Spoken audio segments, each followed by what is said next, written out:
All right, guys. Welcome back to another episode to our reaction video no dito sa nangyari ngayon sa SEA Games. Now, mainit-init din kasi itong topic na to because of what happened in the fencing competition sa Thailand sa SEA Games. And alam naman natin kung sino yung sikat na tao, celebrities, and politician when it comes to fencing. No other than Richard Gomez. And right now, pakikinggan natin and magre-react po tayo sa komento o sa sinabi ni Richard Gomez and those situation na nangyari doon sa Thailand. Okay? So, hindi na natin patatagalin to. Let's go. Sisimulan na natin. Presidente ng Philippine Fencing Association. Kong, magandang tanghali po sa inyo. Thank you for taking our call. Thank you, Cheryl. Good afternoon din. But first off, Ito, move natin konti Sige. Hopefully makauwi pa tayo ng isang medalya. And anytime now, thank you for taking our call and anytime now, sasabak na po kayo. Pero Forward natin konti. investigasyon niya na nang insulto at nanakit daw po kayo nang kumprontahin siya. Well, nagkaroon kami ng consultation doon sa venue ng fencing. Okay. Paano kasi So, tumawag ito guys, no, ibanggit ko lang. So, basically, itong si Dr. Raul Canlas, no? Si Gacoma, no? Is actually sending a letter to Raul Canlas, which is the Philippine delegation in the Southeast Asian Game, Thailand. So, ito nga, meron siyang complaint letter or report an incident na yung pagbatok doon sa airport, no? Airport ba yun? No, I don't know exactly what it is, but it is something like inside the establishment na nakunan ng camera. So, nakita natin doon na pinatukan ni Richard Gomez. He's actually 64 years old. So, let's see what Kong Richard says on this yung interview. former national coach namin sa fencing, who is now our national coach for the pentathlon. Dahil ang ginawa niya decision, yung number one fencer ng Women's FA, si Alexa Larrazabal, Si Alexa Larrazabal. So, sa mga hindi nakakakilala, no, sa mga Larrazabal, yung mga Larrazabal kasi is they are one of the rival nung last election doon sa Ormoc. So, merong Larrazabal na tumakbo din kalaban niya si Richard Gomez. Now, this time naman is ito yung bata na atleta na Larrazabal din. And we know for a fact sa mga Cebuanos, mga Ormocanon, mga Bisaya, they know who is Larrazabal. Larrazabal is mga Larrazabal is the owner of the Cebudoc, maraming mga hospital. Okay? And kung maalala natin yung Larrazabal, asawa ni Donna Cruz, 'di ba? So, etong batang ito. So, yun pinagtatanggol ni Richard Gomez. Okay? the night before ng laban nila, bigla nilang tinanggal as the number one fencer. Hindi nila pinalaro. So sinabi ko sa kanya, kasi ako dati rin akong presidente ng Fencing Association. Matagal din ako. So, ibig sabihin, the night before, meron ng reshuffle na nangyari. So, instead na ang maglalaro yung number one fencing athlete, pinalitan daw sa number 4. So, of course, kahit sino naman siguro na magtataka ka talaga, especially if you are an athlete in that field. Bakit papalitan yung pinakamagaling yung athlete doon sa number 4 knowing na siya yung number 1? And actually, meron in-explain daw dito sa letter bakit daw hindi pinalaro. So, pakinggan natin, is reasonable ba talaga yun? Ako atleta ng fencing. Sabi ko, never. Nangyari sa amin yan. Na ikaw yung number one fencer, biglang hindi ka pala laruin. Sabi ko, anong rason? Sabi na, kasi daw hindi daw nagte-training. Kasi daw, hindi raw lang nakikita. Sabi ko, wala rin naman, ilan lang naman ang Oh, dito yung yung pagbatok kayo, no? Tignan natin, training sa ultra. Okay. So, ang binanggit daw niya, yung itong binatukan, hindi daw nag-training sila Larrazabal sa Maynila. Now, eto may issue tayo niyan mamaya regarding diyan sa hindi pag-training doon sa Maynila. Eto ang explanation naman ni Richard Gomez dito is bakit porket hindi nakapag-training sa Manila, ibig sabihin ba hindi na siya nagte-training? No, we know for the fact that fencing is not that sa atin, no, hindi siya gano'n kabigat na sport. Pero, kumbaga hindi siya popular, no?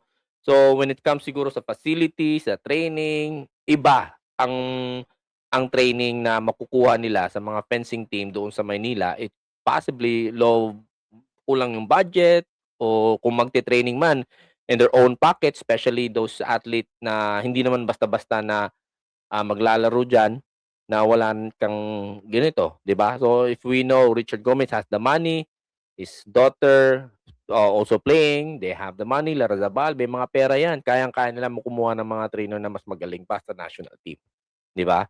So meaning to say, hindi siya ang reason, I mean, that valid reason para sa akin is not a valid reason to say that dahil hindi siya nakapag-training dun sa Maynila. 'Di ba? So, they must have other option, no? Or maybe he could give another valid reason na i-justify bakit. Pero wala eh. Tingnan natin ulit guys. Pakinggan natin. Yung ilang babae lang. Kaya kasi wala silang matinding na coach sa fencing ngayon. So, yung ibang fencers nila, katulad ni Juliana, nandun sa Korea. Katulad ng ibang fencers, So ibig sabihin nga, itong anak ng Richard Gomez nasa Korea nagte-training kasi wala daw facilities sa Pilipinas when it comes sa fencing training. nagpunta sa Spain. Wala.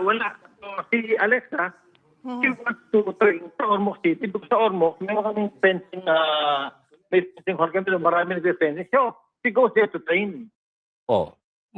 Possibly na maganda yung training sa facility sa Ormoc kasi ako I heard that na yung fencing team o yung ginagawa ni Richard Gomez sa Ormoc sa fencing team maganda kasi he loved that sport. Siya yung parang ambassador diyan eh. So alangan maglalagay ka ng isang isang facilities na putyo-putyo para sa fancy na na we call this sports, 'di ba? Kumbaga itong sport na 'to pang royal blood eh. So, just because hindi nyo nakikita sa Manila, it doesn't mean hindi nag-train yan. Alright. Only to favor yung favorite nila na number 4 na individual, ay yun ang favorite nila. So yun ang pinalit na kay Alexa Larrazabal. So, ano nangyari? Pagdating kahapon, individual, wala rin, talo rin yung pinalit nila. And today naman, Cheryl, Doon nangyari yung palitan. so yung fencing team, kasama sa Alexa Larrazabal, she performed the best today. Kaya ako nagagalit kasi ang tama ng decision taking ng presidente na Sir Nick ako, ba't kasi hindi rin talaga atleta yan. Alam mo yung klaseng decision making. So, I mean, siguro maintindihan ko rin sa side ni Richard Gomez na how his frustration towards to this official knowing na ang bata is magaling and number 1 sa fencing team sa buong Pilipinas, hindi mo pinalaro, no? Pinalitan mo. So, medyo medyo nakakataka. Bakit? No? Although, sinabi niya dahil daw hindi nakapag-training sa Maynila. So, that kind of reason is talaga hindi siya ganun kabigat o sabihin natin hindi siya ganun ka-valid. No? Okay lang sana kung boxing yan o basketball na hindi makapag-training. So, it's reasonable. But it is a fencing, guys. No, meaning to say, you should have to fight a different team or different, katulad niya ginawa niya kay Juliana dun sa Korea nagte-training, ibang lahi yung kalaban. And dito naman siguro si Larrazabal dahil nag-aaral din yan, meron ding mga so justifiable din na doon sila magte-training. Baka siguro mas maganda yung facilities nila doon, mas maganda yung mga training, yung package, di ba? Take experience para kumuha ng magandang decision para sa mga national team player na naglalaro sa SEA Games. Okay, balikan ko lamang po. Sabi nyo nga But I wanna make it clear, I'm not I'm not agreeing na kailangan batukan yung matanda. But again, the action prior to that pagbatok, that is not reasonable talaga. I mean, hindi siya maganda. Now, yung pagbatok ni Richard Gomez, probably meron din, he admit na meron din siyang siguro pagkakamali doon dahil binatukan niya, but that probably because of the frustration, no? Nagalit, he was not able to hold his emotion toward to that guy kasi nga parang may kumbaga mali and nagalit siya doon. Kumbaga hindi tama ang ginawa ng tao na 'yon. So hindi natin alam kung gaano ka-frustrate si Kong nung time na 'yon. So kaya nagawa niya 'yon. po, kaya kayo nagalit, nakikini-question nyo yung desisyon nila na number 1 fencer, hindi pinalaro. Ang pinalaro ay yung number 4. Pero Oo. nagkaroon po kayo ng komprontasyon. Ano po ba ang kwento sa likod nito? Kasi ang sinasabi po niya sa sulat ay inireklamo po kayo ng pag-atake umano sa kanya sa kasagsagan ng fencing competition noong December 16. December 16, ngayon, Okay, so December 16, yung binatukan siya, ewan ko kung anong date to, pero kung sinasabi yung sa letter na yon na yung pag-apak ng paa, no? I don't know exactly if the same moment yun nangyari yun, yung pagbatok tsaka ano. Pero hindi natin nakikita kung sa video, ito lang yung kitang-kita natin sa video, yung pagbatok. Pero when it comes sa pag-apak sa paa, I don't know if that will be ma-justify niya yun. Pero etong pagbatok talagang ma-justify kasi kuwang-kuha sa video kailan lang. It happened the other day, and compared to the other day. Yeah, December 16, correct, oo. Talagang lumapit sa akin, nakatayo lang ako Opo.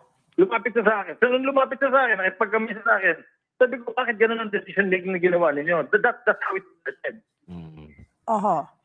Ang sinasabi po dinakita niya, ako Kong, imbis daw po nakausapin, ay sinugod, tinapakan sa paa, pinilipit daw niyo ho ang hinlalaki niya at binatukan.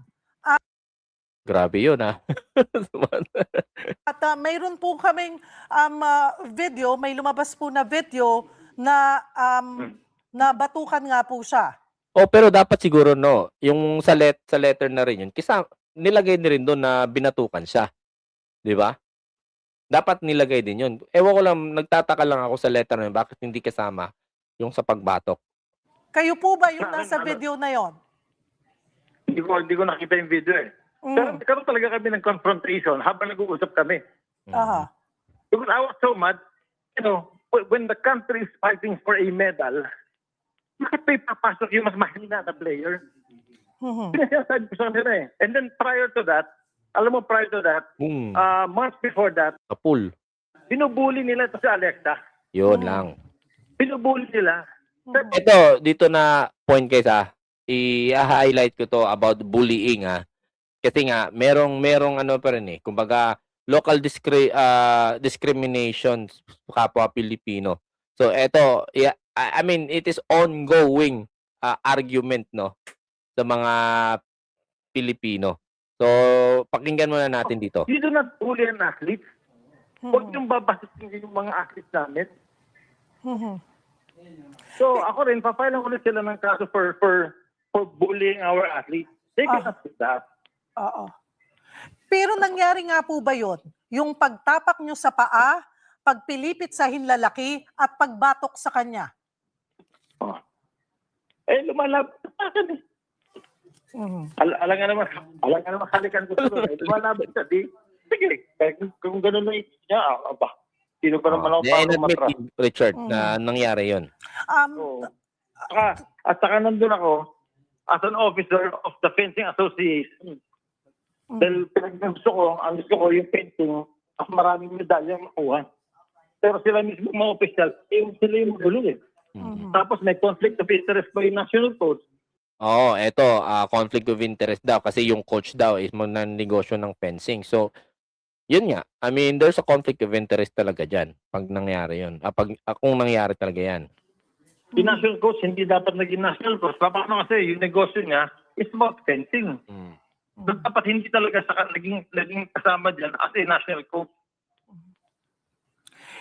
Desidido raw ho si Gaku Robles. Okay lang sa akin yun. It is his right. Hinahanap Walang ko yung problema. For emotionally hurting my money para gumaling yung atleta namin tapos mapususin yan ng gano'n. Hindi nila palalaruin. Wala kasi silang ganun klaseng experience kaya hindi sila marunong mag-decision. Well, Kong, I know meron pa kayong isa pang po, so far na lang. Ito. Sa fencing naman, women's pay. Tapos yung pinalit nila kay Alexa na si Hailey, kalimutan ko yung pangalan niya basta si Hebelia, so hindi nila pinalaro. Ano ba klaseng kalokohan niya? Yung pinalit daw is rank number 4. Ikaw talagang magaling yung bata na yun. Bakit hindi niyo pinalaro today? You see what I mean? Pinalaro nila sa Alexa. Paano kasi alam nila na si Hey, talaga napakahina maglaro. Pero sa tingin niyo po, mahirap. Alam mo, yan ang problema pag may favoritism sa mga atleta. So, talaga dapat hindi pwede may mga favoritism sila, yung mga coaches, yung mga officials sa mga atleta. It will destroy the morale of our athletes. Mahisira. Okay, I think hindi dito nabanggit yung guys, no? Hindi dito nabanggit yung discrimination sa Visayas at saka sa taga Maynila. Kasi nga nung sa other interview, binanggit doon ni Richard Gomez na dahil probinsyana yung si Alexa, hindi siya binigyan ng parang hindi siya ganoon ka-priority, mas priority nila yung mga taga Maynila na atleta. And eto sinabi ni Richard yan sa ibang interview. Knowing na si Richard Gomez ay taga Maynila at tapos sinabi niya yon, no? Nung statement na yon na regarding sa not equal treatment sa mga taga Maynila at saka sa probinsya. Kung nasabi niya yon, meaning to say meron talaga nag-i-exist ng ganong klaseng issue even in the national team, even in the sports. So if we kung pag-uusapan natin yan, talamak yan sa social media about Tagalog versus Bisaya. Di ba? So, it exists, meaning to say, nangyari talaga yan, discrimination within our country of the local, no? Dahil porket Bisaya, hindi binibigyan ng pagkakataon o mas pinapaboran yung mga nasa Maynila, yung mga Tagalog, it because tingin nila siguro sa mga Bisaya is mas mababa yung tingin nila. Where in fact, a lot of Bisaya, Pilipino na nag-e-excel talaga sa iba't ibang larangan.